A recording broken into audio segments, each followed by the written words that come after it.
Hi బాగున్నారా? Welcome to Tollywood boss. Nandamuri Taraka Rama Rao అభిమానులందరూ జై ఎన్టీఆర్ అంటూ కామెంట్ చేయండి. ఒక లైక్ వేసుకోండి. ఎన్టీఆర్ ఫ్యాన్స్ అందరూ ఒక లైక్ వేసుకోండి. ఫస్ట్ ఆఫ్ ఆల్ మన వీడియోకి లైక్ వేసుకోండి. అలాగే జై ఎన్టీఆర్ అని కామెంట్ చేయండి. ఎన్టీఆర్ చరిత్ర, సినీ ఇండస్ట్రీలో ఒక 18 ఏళ్ల కుర్రాడు ఎలా ఇండస్ట్రీని అల్లాడించాడు, సీనియర్ హీరోలను ఎలా అల్లాడించాడు అనేది 2002 సంవత్సరం ఆది చిత్రంతో మనం చూసాం. ఒక కుర్రాడు, 18 ఏళ్ల కుర్రాడు తన నటనతోటి బాక్స్ ఆఫీస్ని షేక్ చేశాడని చెప్పవచ్చు. అది 2002 సమయం ఆది మరియు 2001లో వచ్చిన స్టూడెంట్ నంబర్ 1 చిత్రం. ఇది ఆ చిత్రంలో ఎన్టీఆర్ స్టూడెంట్ నంబర్ 1 చిత్రంలో ఒక డైలాగ్ అంటాడు, నరికేస్తా అని. అలా ఇండస్ట్రీలో అన్ని రికార్డులు నరికేస్తూ, ఇండస్ట్రీని షేక్ చేస్తూ, సీనియర్ హీరోలకు కూడా గూగుల్ పట్టించి తనకంటూ ఒక స్టార్డమ్ను క్రియేట్ చేసుకొని, సొంత ఫ్యాన్ బేస్ని క్రియేట్ చేసుకొని, ఎన్టీఆర్ కోహినూరు వజ్రం లాగా ఇండస్ట్రీకి ఒక వజ్రం లాంటి హీరో దొరికాడు. యంగ్ టైగర్ అంటారు, తారక్ అంటారు, నందమూరి తారక రామారావు అంటారు. అలాగే కోహినూర్ వజ్రం కూడా అది 2002 సమయంలోనే మన వజ్రం మన దగ్గరనే ఉంది అనేలా బాక్స్ ఆఫీస్ని షేక్ చేసిన ఒక 18 ఏళ్ల కుర్రాడి చరిత్ర అది 2002 సంవత్సరంలో. అది ప్రొడ్యూసర్లు క్యూలు కట్టిన సమయం అది.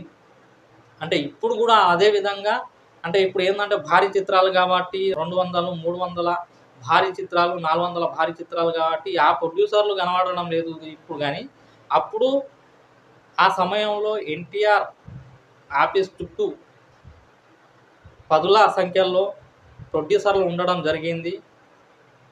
అగ్ర హీరోలకు సైతం చెంటలు పుట్టించాడు అని చెప్పవచ్చు ఒక కోహినూరు వజ్రం జూనియర్ ఎన్టీఆర్.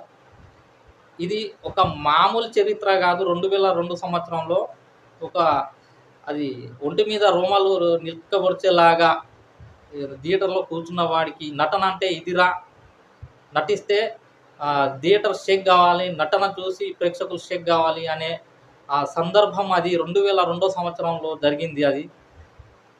అది ఒక మెమరీ ఎట్లా ఉందంటే 2000 సంవత్సరంలో నా మెమరీ 2002 సంవత్సరంలో ఎన్టీఆర్ వచ్చాక ఇండస్ట్రీకి, అంటే నిన్ను చూడాలి సినిమా అప్పుడే నేను హీరోయిన్ ఫోన్ చేసి రమ్మంటుంది.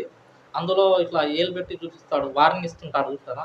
అప్పుడే ఇతడు ఒక పెద్ద హీరో అవుతాడని నేను చిన్న రచయితగా నేను అప్పుడు అనుకుంటున్నవాడిని. ఎందుకంటే నేను కొన్ని మాటలు ఇట్లా కథలు రాస్తుంటాను.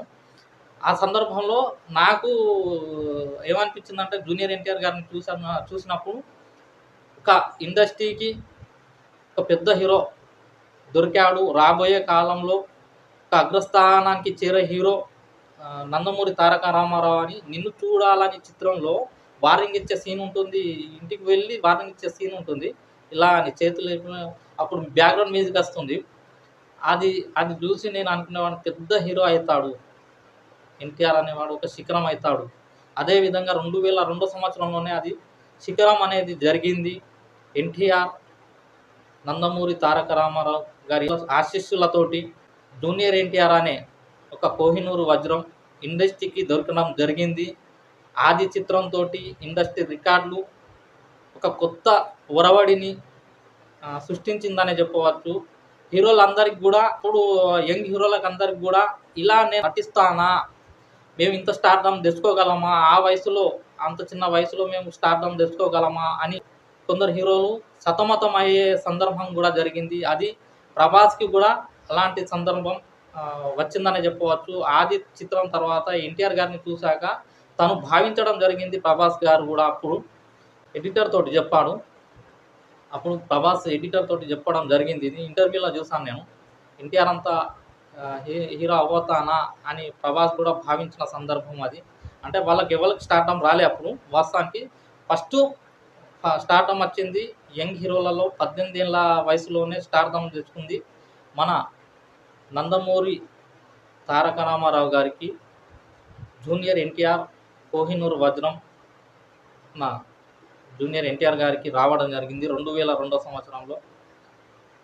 ఇది ఒక చిన్న నా ఫీలింగ్ ఉండేది, ఇలా చెప్పాలనే ఫీలింగ్ ఉండే ఎన్టీఆర్ గారి పైన.